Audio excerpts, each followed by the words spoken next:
But that's not the way it works, Cara. Happiness is an inside out job. How did you learn that? Oh,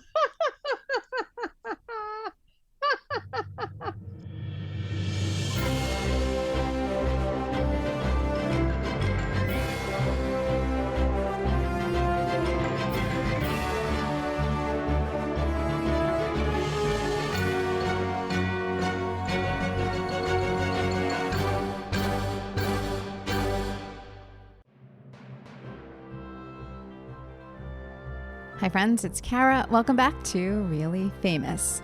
Today I'm talking to Dyan Cannon.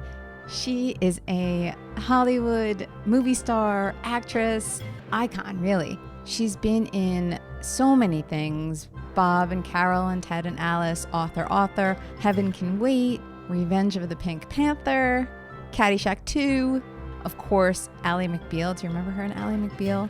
She played Whipper. She's also a screenwriter, a director, and she was married to Cary Grant. Facts. And she had his only child, Jennifer. And it was quite an interesting relationship, as I guess you would assume it would be. In fact, I read her memoir that she wrote a few years back called Dear Cary, and it's all about her relationship with Cary Grant. And it's fascinating and riveting. And as soon as I read it, I was like, gotta talk to Dyan. There are a lot of stories that you would not believe, and Cary really comes to life in this book. Let me just say this. First of all, it wasn't easy being Cary Grant. Second of all, it wasn't easy being married to Cary Grant. And there are some things about his childhood that are shocking. I was riveted, and I wanted her to talk about a lot of it with you because I knew you would be riveted too. We did get into some of it, but some of it we didn't, and there's a reason why, and she will say it herself. So we'll talk about that, and I tried to go a little deeper for you, but I didn't want to make Dyan uncomfortable because you know that's totally not my point. My objective is to get to know the real person behind the fame, and I think I did. She is a unique individual for sure. So here's a little backstory. I really was trying to set this up with Dyan for a while. We were going to do it when I was in Los Angeles the last time, but it fell through, and we changed things around and turned it into sort of like a phone interview, I guess you could say. I was taping on Zoom, so she was taping on Zoom, but she was using her phone. So there is some funkiness in the sound here and there. There was a little lag, I think because she was actually calling from her phone and the reception kind of wasn't perfect, I guess. I'm not really entirely sure, but it's all good. And you will hear the whole thing, except there's maybe one spot where I can't quite make out what she was trying to say. But instead of cutting it out, I just left it in and figured maybe you can decipher it for me. It's at the end. And so whatever she was saying, I kind of missed. So see if you can decipher it, and then let me know by dropping me an email at my usual reallyfamouspodcast@gmail.com. And then go pick up a copy of Dear Cary and check it out. You can buy it on my Amazon storefront. It's amazon.com/shop/reallyfamous. And when you buy anything on my storefront, it helps the show because they send us a small advertising fee. So yeah, there's a link in the show notes to that Amazon shop and a direct link to Dyan's book, Dear Cary. And we can discuss that too. Let me know what you think. This week's show is sponsored by BetterHelp. You know how I feel about therapy. I am a therapist, and I've talked about it many times on the show. Therapy can be a life changer. If you're not feeling great, you know you need a little help, but you're not sure where to go. Where do you even find a therapist? Try BetterHelp. BetterHelp will match you up with a therapist. You can do a video chat, you can do a phone session, you can even text your therapist. And if it doesn't feel like the right match, BetterHelp will find a new therapist for you. Get started now. Simply go to betterhelp.com/reallyfamous. Get started today and make sure you use that link, betterhelp.com/reallyfamous, because you'll get 10% off your first month just for Really Famous listeners. That's betterhelp.com/reallyfamous. Here we are, Dyan Cannon and me. I would have my camera off, but do you prefer to see me, or would you rather just listen to my voice and I'll turn my camera off? Oh, I don't care, love. You're Okay. very pretty, but it doesn't matter if I can see you or not. Thanks. Okay. I just want it to be as relaxed for you as it can be. So if it's awkward that It you see says me, at the bottom of that, it's by staying in the meeting, you consent to be recorded. Okay, I got yes. it. Good. Okay. And thank you for doing this technically. I know that, by the way, I would much rather be sitting in your house right now and, like, really chilled out and just hanging out face to face. But I feel like this is definitely the next best thing. Good. Good. Sorry that didn't work out, but here we are now. But here we are now. So I'll give you a little bit of history as to how we got here. So I read your book about Carrie, and I was like, I feel like I have such a respect for you as a person, and you seem like such a wonderful person from the book. And then I realized that we have somebody in common, Peter Young. Oh, yeah. Oh, yes. He's lovely. He is lovely. So a few times ago, I guess it was earlier this summer, I think, or maybe in the spring, I don't remember. And I was in his office and I said, okay, I'd love to interview Dyan Cannon. And he said, oh, you two would really like each other. So definitely, you should do it. I'll put you in touch with her manager. And so that's how I got to you. I got you. Good. Good, good, good. Well, they're actually filming my book right now. Oh, really? Yeah. They started filming 3 weeks ago. ITV in England is the main contributor, main filmer. And Jason Isaacs is playing Carrie, and an unknown who I just adore is playing me. I'm executive producing. It's going to be filmed this month, the next month, and part of November. No, October, November. They started in late September, mid-September, I think. It's probably about 3 weeks of filming now. And thrilled with the cast. And they've made some changes. Excuse me, the writer, Jeff Pope, who's amazing, a really lovely man, came to me maybe 8.5 years ago, actually. Was right after, it was longer than that because it was after the first publishing of my book. And he said, this needs to be a movie.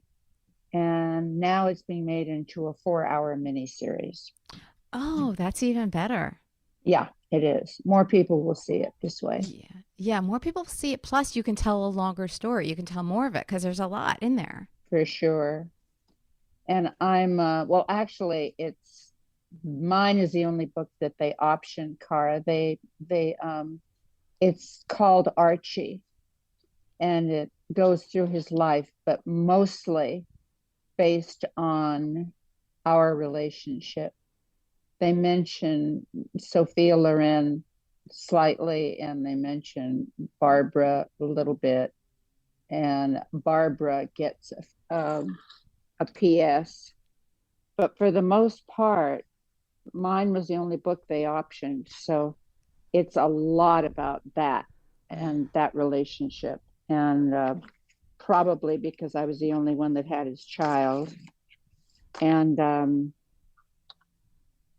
I'm supposed to leave for there any day now.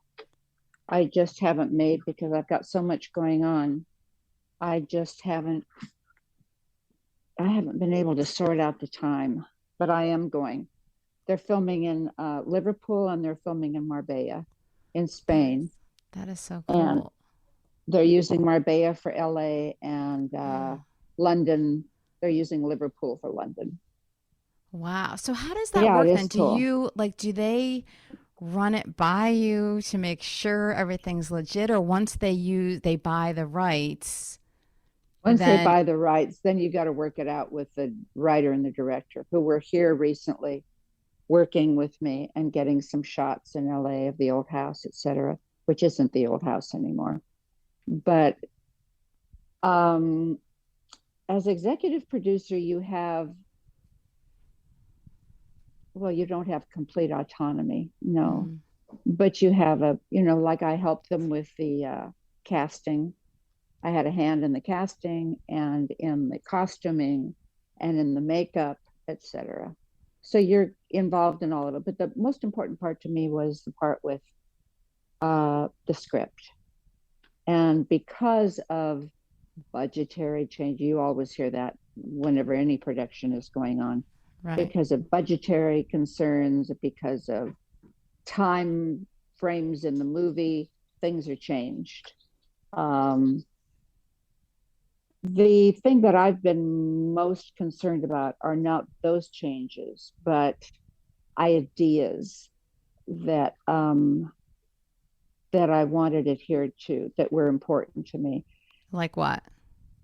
Well, just like the vulnerable spots in our relationship. And you only, when an editor gets his hand on a film, you don't know what's going to happen.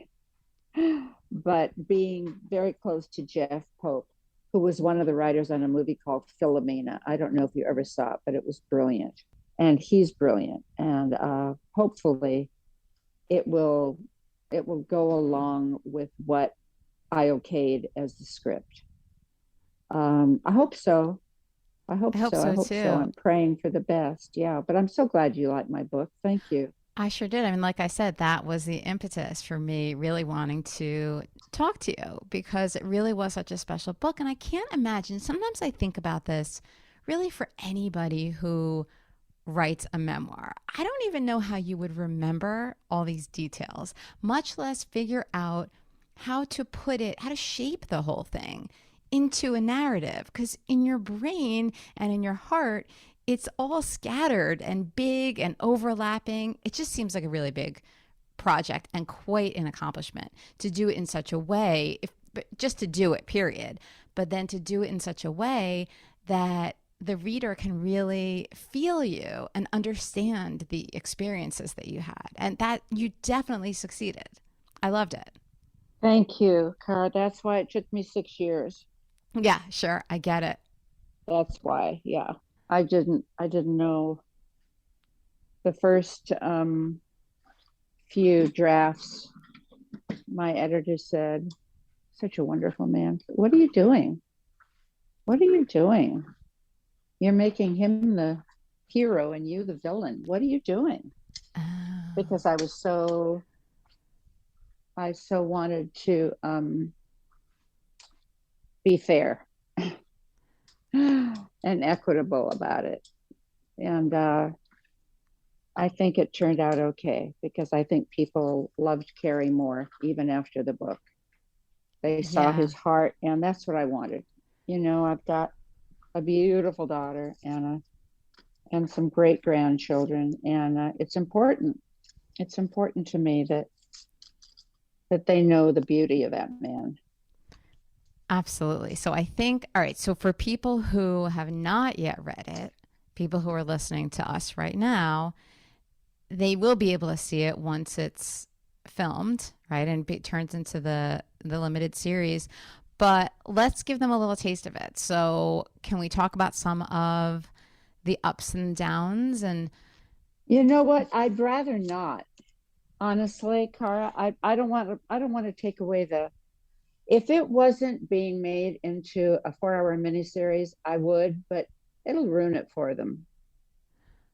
okay, how about a taste? How about a taste? Like maybe in some kind of anything, like anything. It's called Archie. Why?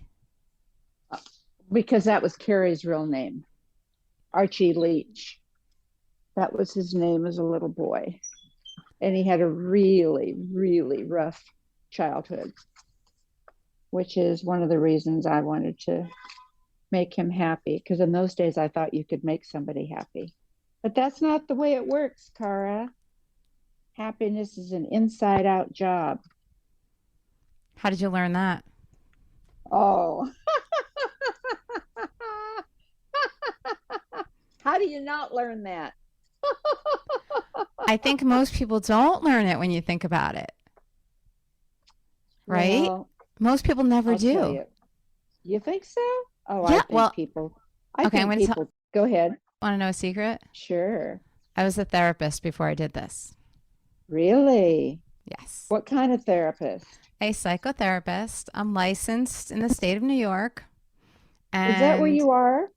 yes, I'm based in New York and I go to LA every month or two. But yes, I'm over here and I was a therapist first. Not first, I had other things before that, but forget that. But yeah, I was a therapist. And so most of who I helped were mostly women, but also men with relationship issues, self esteem, the whole inside out situation. So I know what you're Oh, talking about. good for you. So, do you consider yourself well adjusted? Yeah, but I've been well adjusted. So I may be one of the few therapists who grew up well adjusted. Like you had a very supportive pair of parents. And Yes, I same. did. So I grew up in a very healthy environment with super loving, supportive, communicative parents. So that gave Huh. me a really good start. And I love people. I'm fascinated by all of our experiences. And so that's what led me to become a therapist. And now what led me to this, which I just love. So yeah, That's so interesting. But yeah. already I'm feeling, oh gosh, I wish we'd done this in person because I you're so know. easy to like. Thank you. So are you. Thank you.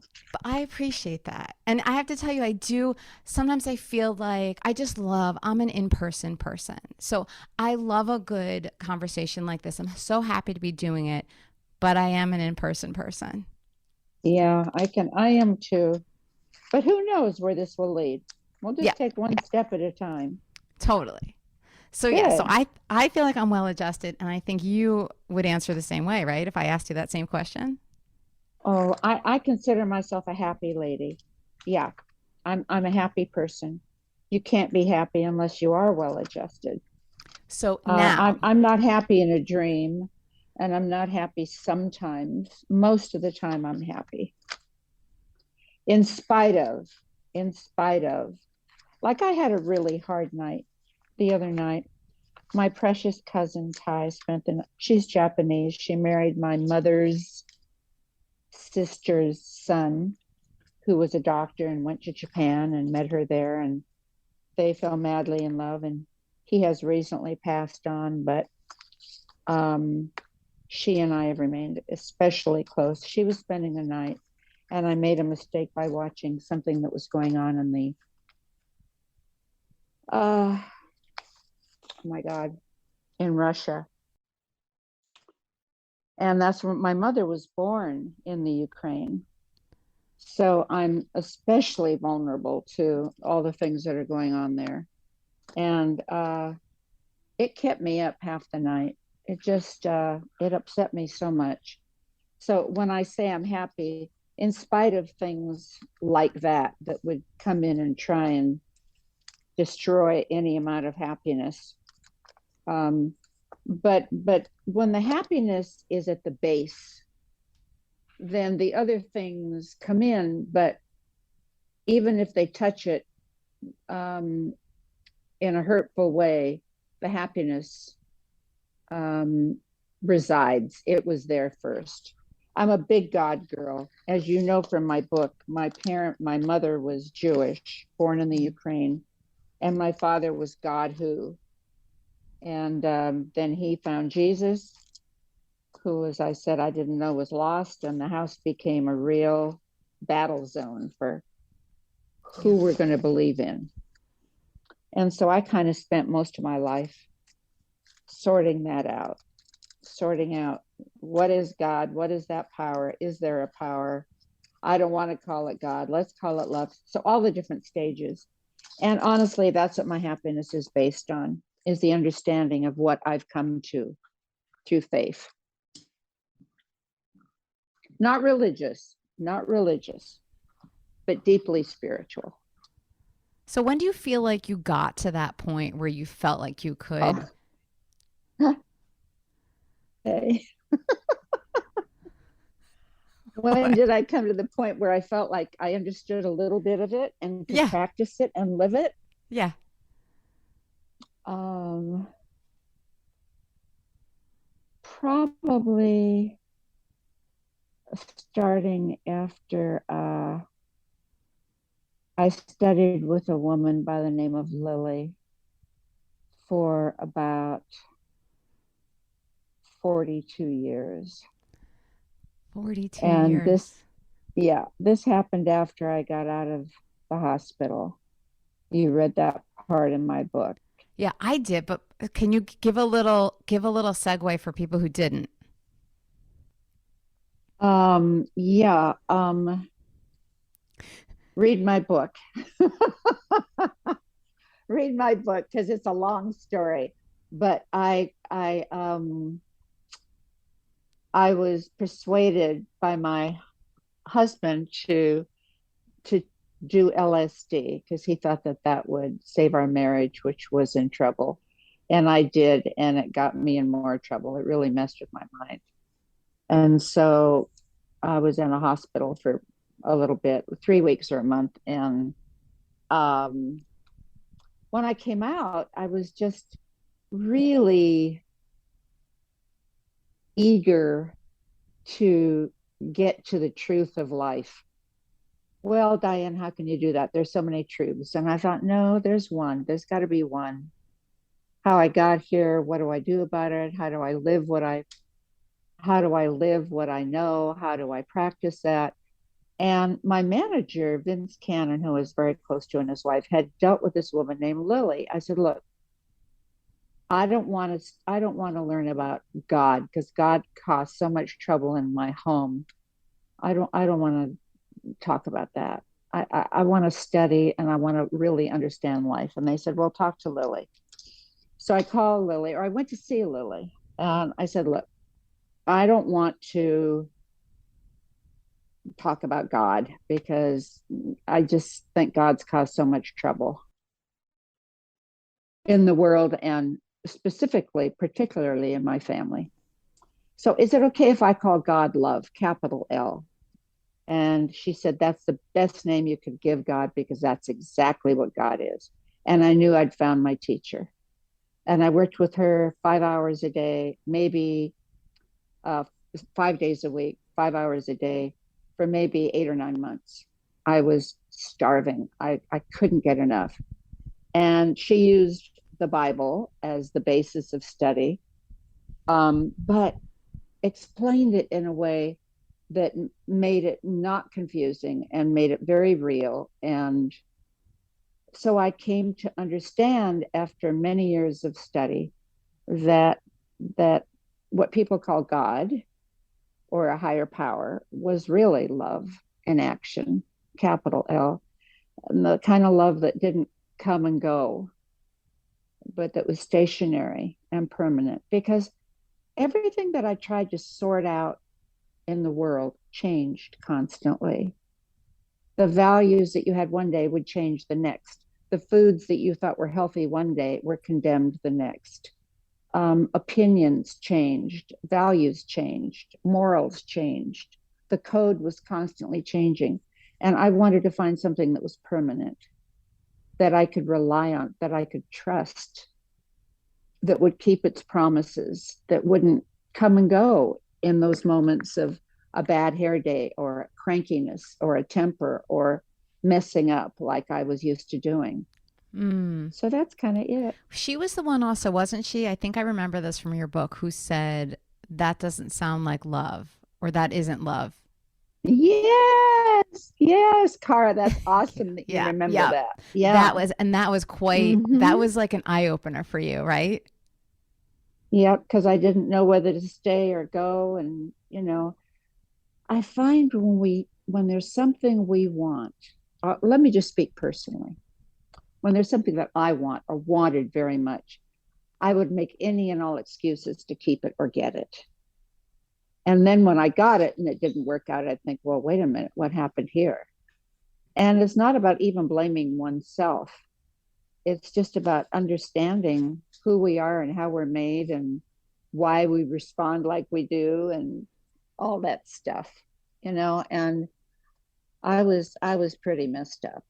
I was pretty messed up, but I'm not anymore. Yeah. I mean, it sounds like you grew up because all I know is where you started the book. You know what I mean? Like that's where I come in to your life is at that point. So even though you go back and you talk about growing up and whatnot, it still starts a little bit down the road. But my perception is that you grew up, and even with the turmoil, the religious turmoil of who, what do we believe?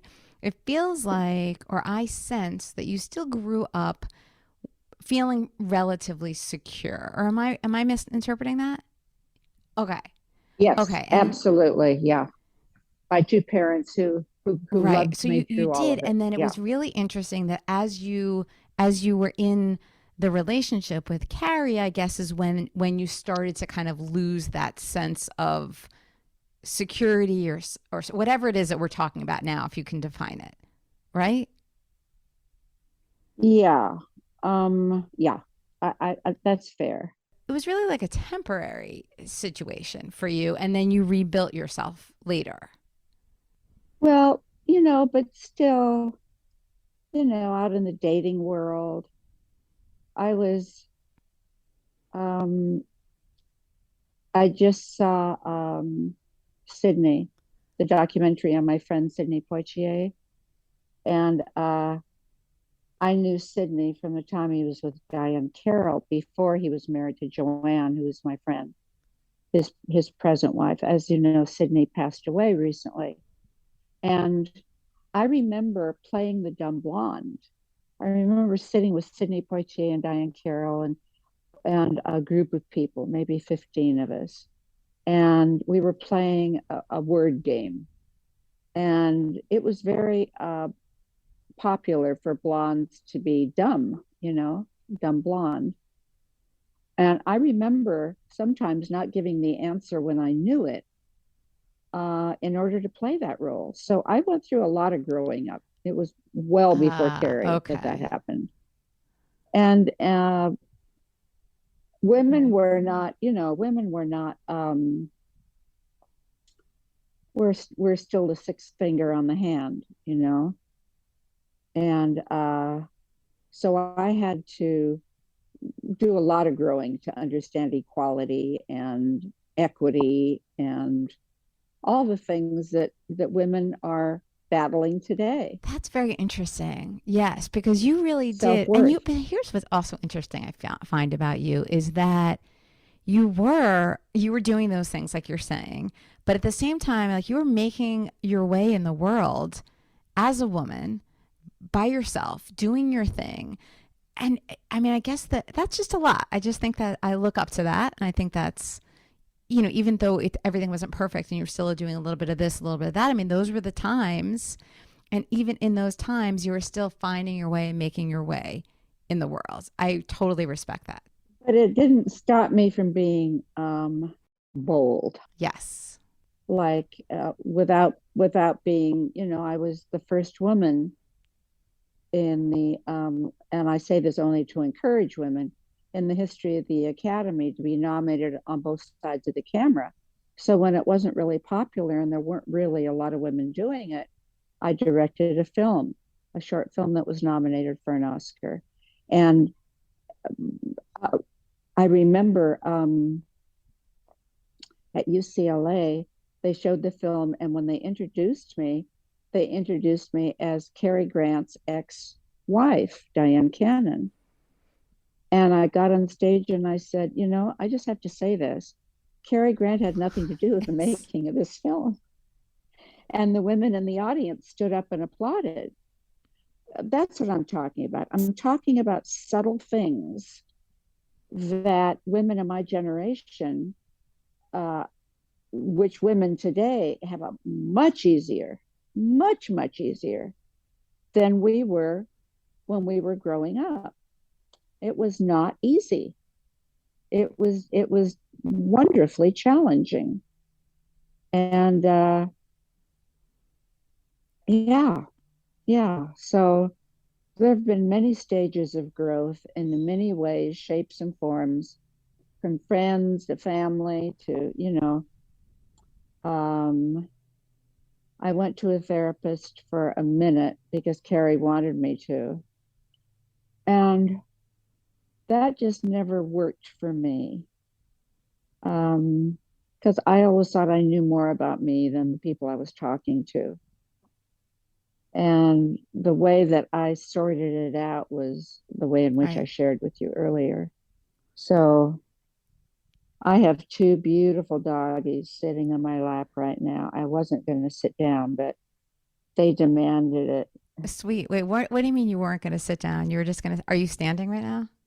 Well, sometimes when I talk, I walk, I pace. I'm with that. I'm with that. Yeah, I that's like like it that makes for a good energy. conversation and your Yeah. energy's in it and you're doing rather than just sitting. I Uh-huh. totally get that. Uh-huh.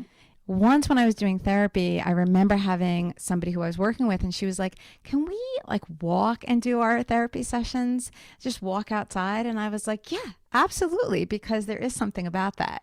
It's good. Uh-huh. It is. Okay, so you were saying your dogs are sitting with you. Yeah. Charlize is Queen Charlize de la Puso Soleil is cleaning Ziggy Zam, Ziggy Can, Ziggy Do Make Moonshine's eyes. Wow. They're two rescues. They're about 5 pounds each, and very grateful. They wanted me to sit for a minute. That's why I'm sitting. Yeah, I saw you posted something on Instagram. I don't know if if you do your Instagram or if somebody else is doing it. Are you doing any of it? I do them for the most part, yeah. But I haven't done it for long. I just haven't done it for long. And I do it just to encourage, just to give out some good messages. But what did you see? Yeah, by the way, I love the messages you're giving out. I feel like it is a very positive energy that you're giving off. I saw something about Wags and Walks. Is that the name of the organization? Uh-huh, uh-huh. So you do a lot for dogs. I try. Yeah. I try to do a lot for dogs and people. That's that's good. Uh-huh. I have to say the same. My son and I just joined a local organization that helps with rescues. And we just started getting involved a couple of months ago, and it's so great. And our first thing was to take a dog that had been rescued and was being transported from, gosh, where was it? I think it was coming from Kentucky, and then it was being dropped off in New York to be hooked up with an owner or whatever. So we got to transport this dog, and it was just such a great thing. So it just got started, but it feels so good walking with dogs and helping them, doesn't it? Oh, how wonderful. Yeah, it feels good with that. The reason I mentioned the others because I work with recovering addicts, and that is particularly, um, oh my goodness, it's it's it's I Rewarding, it's moving. more than that. Yeah, it's food. Yeah, yeah, it's food for the soul. Yeah, it's but no, but you're right. It is particularly rewarding and satisfying and fulfilling and bothersome. And when I say bothersome, because some of the stories you hear about what some of these Yeah. kids have lived through with family is beyond comprehension, beyond imagination. I don't know about you, but I have a great imagination, and it's beyond that. It's beyond what people do to people is beyond.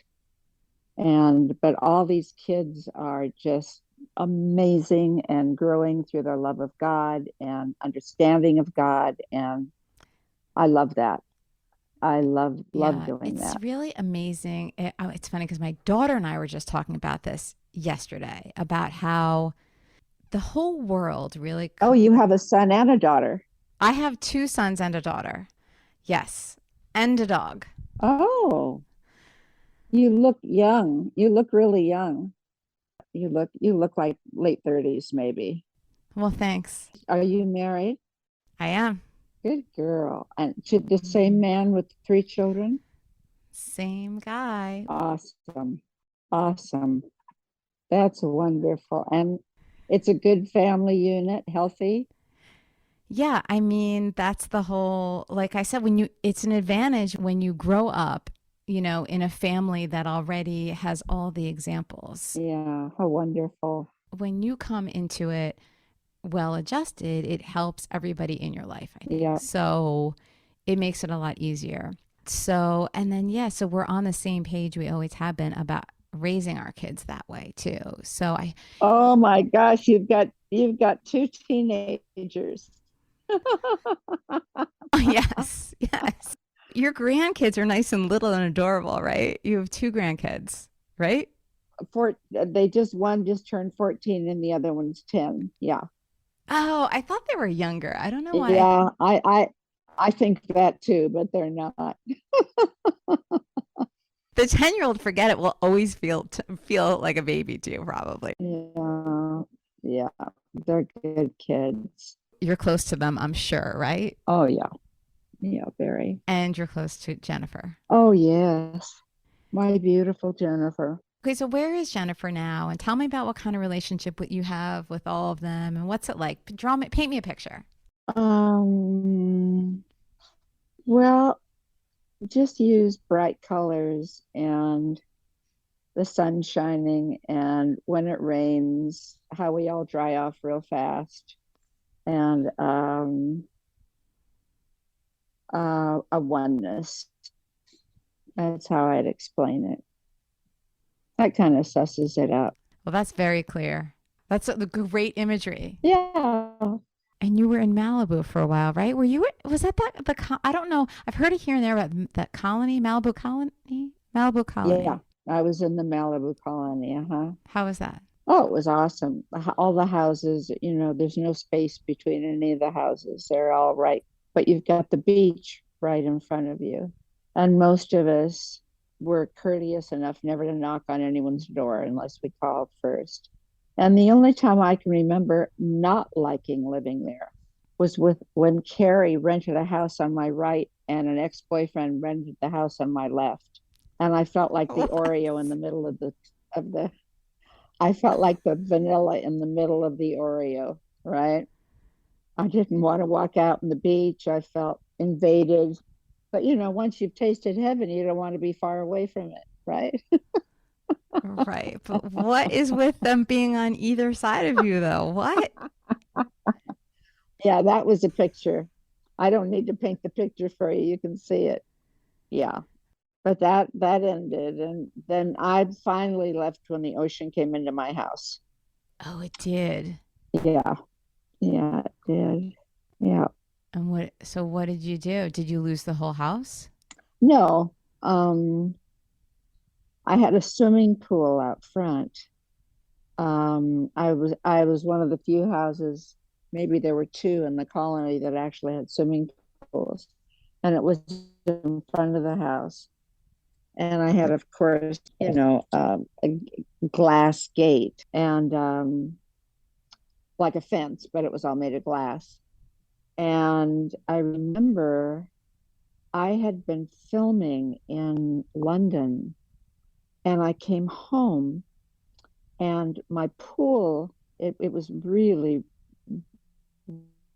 raining with great gusts of water. And I remember it was because it was like 2 or 3 in the morning.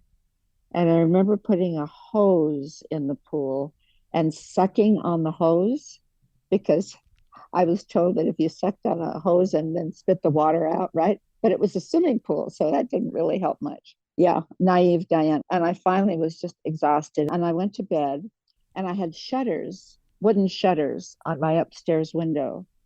And I awakened.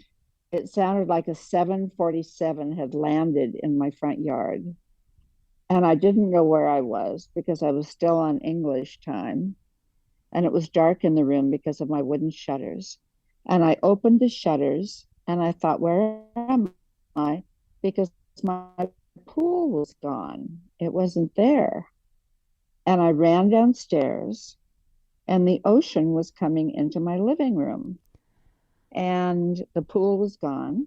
And I called my assistant and said, I think you'd better get over here. My assistant, instead of, and then I called, I think it was the fire department. I think it was the fire department or one of those places.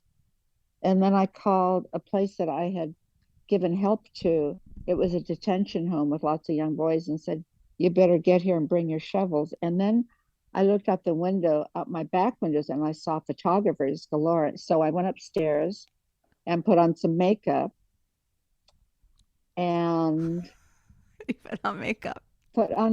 and I started popping some popcorn. So, because I knew people would be coming in to help. Insanity. Yeah, put on makeup. Oh, I love it. I love that is so classic. And comb my hair. And that was that day.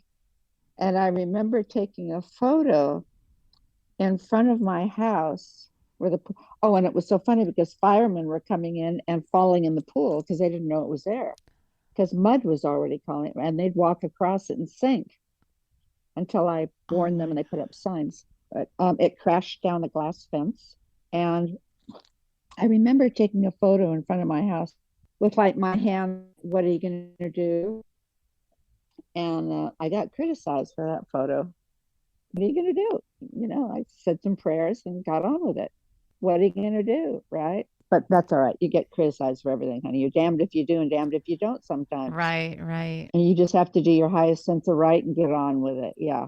Tell me about that, about being famous. How do you deal with that? Like what's it been? I mean, I'm sure there've been different highs and lows in terms of dealing with it over the years, but like what's your overall experience? What tell me about fame?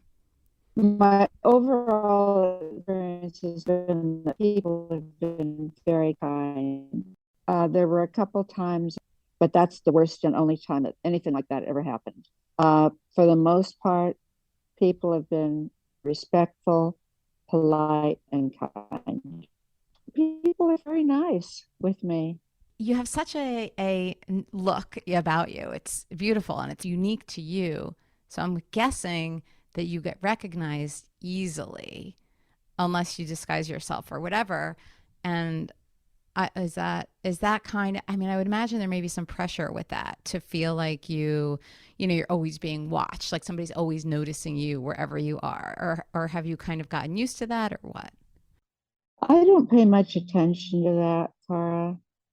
You know, I'm the same way now. I'm the same way when I'm alone at home as I am when I'm out in public. I'm just me now. Um, all the masks are gone.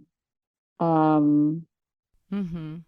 because I like what I've turned out to be for the most part. You're not seeking approval anymore, which is great. I'm not seeking approval the way I used to. Yeah. That I feel like is life changing, right? That one thing. And I think a lot, I mean, who Yeah, it doesn't? really is. And most people, to a certain degree, this is we're in a society, right? We are social creatures. It's normal to seek approval. Here's the interesting thing also that I have observed about actors and creators. There is so much rejection. So even for people who, like you're saying, need or want approval, it's so ironic that at the same time, rejection is just a normal part of life, and it's a frequent part of life because that's part of the job. Isn't that interesting? Yeah, it is. That's an interesting observation, and I think quite true. Yeah. Yeah.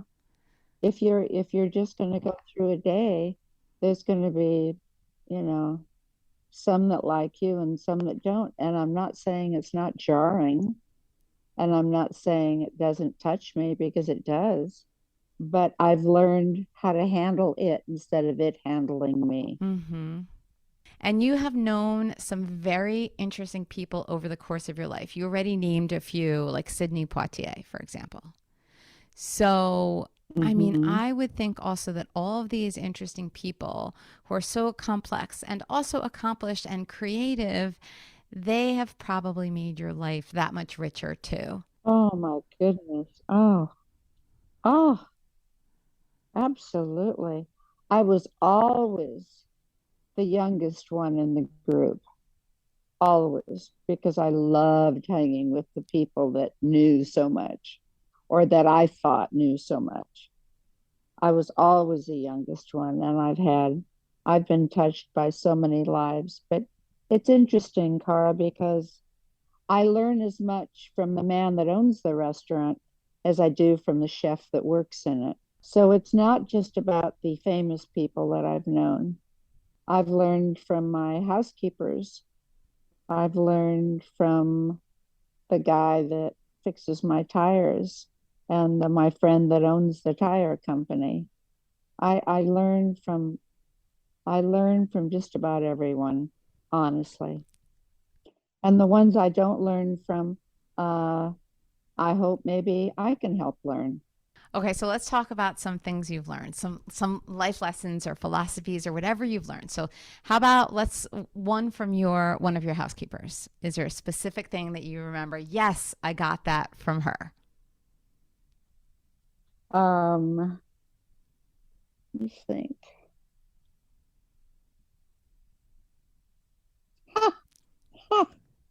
Well, I hired a woman who was just out of prison. My friends told me not to, but but I did. And so I was traveling to Canada to make a film, and of course she came because I wasn't going to leave my daughter and my dogs. And she traveled with all my jewelry, and I never saw my jewelry again. What? Oh Yeah, no. never saw my jewelry again. And what did she teach me?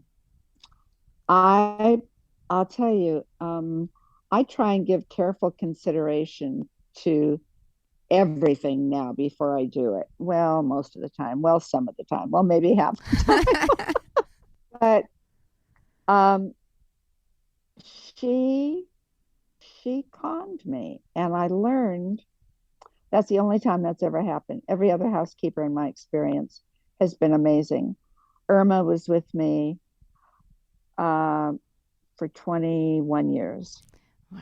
and she taught me how to look good in the morning when I first get up, because she would travel with me. And when I would knock on her door at the end of a film, she'd come and wrap me up to take me home. When I'd knock on her door at 5 in the morning, she'd still look good. And I'd say, how do you do that? How did she do that? She just knew how to go to the mirror in like a 1 minute and do things that would make her look amazing. That was the only bad experience I ever had. And I remember I had puppies, and she had put a puppy in her pocket, and the puppy crawled out and died. And Hmm. gosh, I hadn't thought about that in years. But that was the one time I really didn't check myself and thought I want to give her a chance. And I was right about wanting to give her a chance, but I think I pushed it too far when I gave her my jewelry. I think that was a mistake on my part. But that came to mind, the first thing that made me laugh. I used to have maids come to my house and audition for me. They didn't dance because so many of them wanted to be actresses. And I remember doing a film in Europe, and I came home and I had bags in the car. The film company had sent me home with a limousine, but I didn't want the driver to come in the house. And I called my housekeeper, and she said, I can't help you right now. And I said, why? Well, she had just had her eyes and her boobs done. And she couldn't lift anything heavy.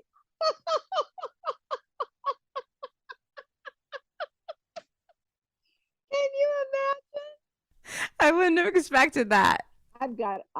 I should do a short book on stories with help.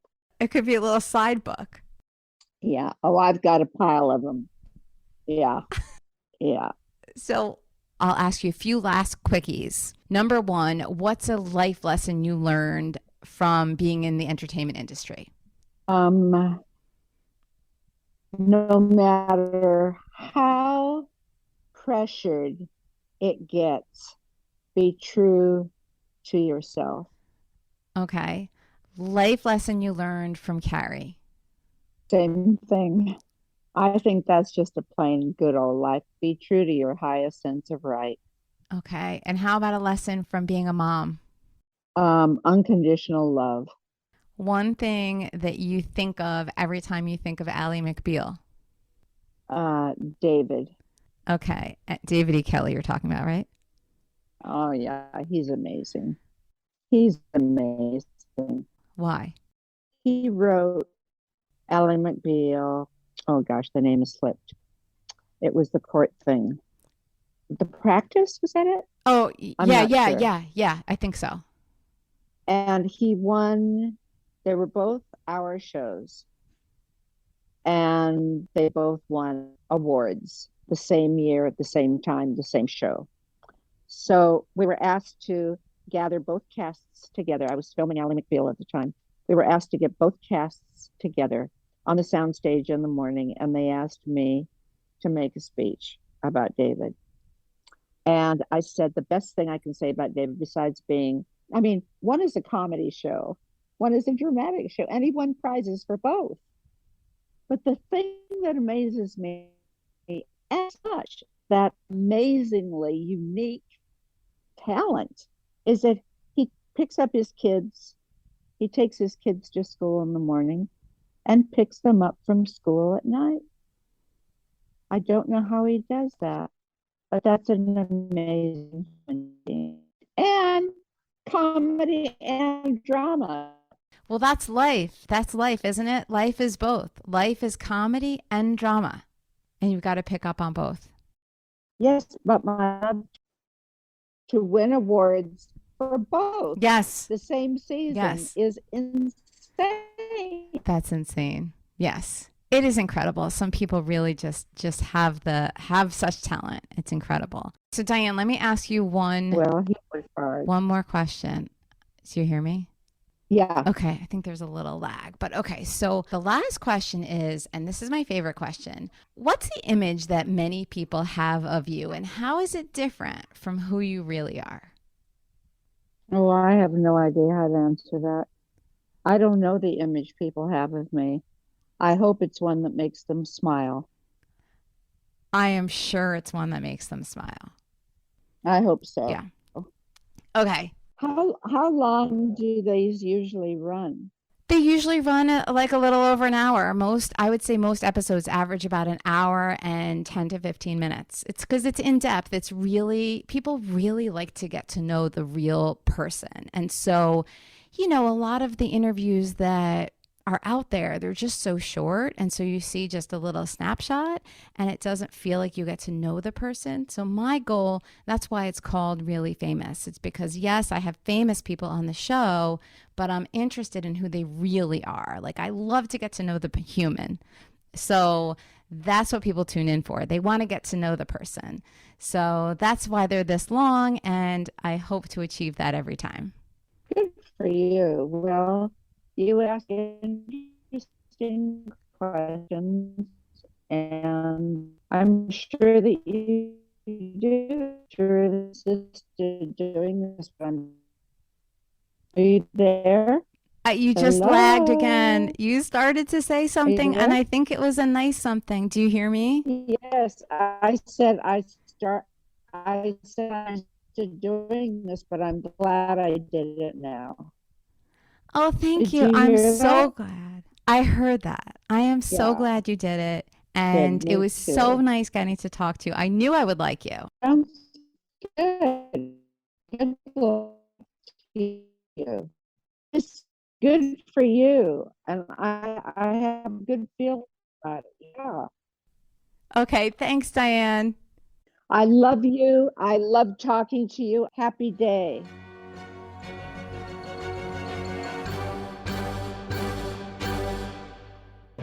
Okay. So, did you catch that last bit? I am not sure exactly what she said, but I think I like it. So, let me know if you can decipher it. Drop me an email, reallyfamouspodcast@gmail.com. And I can't wait for that series to come out. I don't know about you, but also Sophia Loren is talked about. Yeah, that's in her book too. So let's keep talking about this. And I'll be back very soon with another Hollywood icon. Next up is Joe Mantegna. Remember to visit betterhelp.com/reallyfamous to get started with a new therapist and get 10% off your first month. I'm Kara. Thanks for hanging out with me and Dyan, and I'll see you next time.